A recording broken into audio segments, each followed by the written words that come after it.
નમસ્કાર, world media ન્યૂઝમાં આપનું સ્વાગત છે। હું છું સફી શેખ। જોઈએ આજના નવા સમાચારો।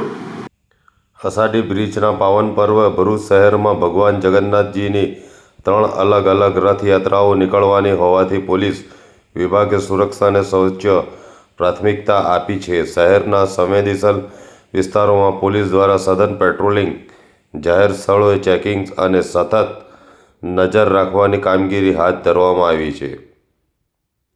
રથયાત્રા પૂર્વે એ ડિવિઝન પોલીસ મથકે ડીવાયએસપી સી.કે. પટેલની અધ્યક્ષતામાં શાંતિ સમિતિની બેઠક યોજાઈ હતી।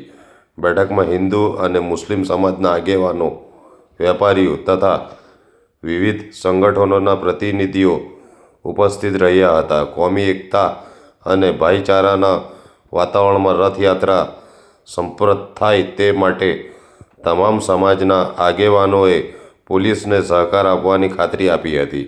આ સાથે જ પોલીસે રથયાત્રાના સમગ્ર રૂટ પર ફ્લેગ માર્ચ યોજીને સુરક્ષા વ્યવસ્થાનું શક્તિ પ્રદર્શન કર્યું હતું। ફ્લેગ માર્ચ પોલીસ અધિકારીઓ, એસઆરપી જવાનો અને સ્થાનિકો પોલીસનો મોટો કાફલો જોડાયો હતો।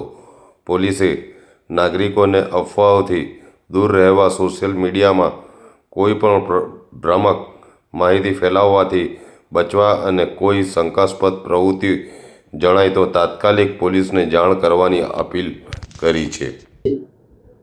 આગામી 16 તારીખના રોજ ભરૂચ શહેરમાંના જુદા જુદા વિસ્તારમાં 3 જેટલી રથયાત્રા નીકળનાર છે।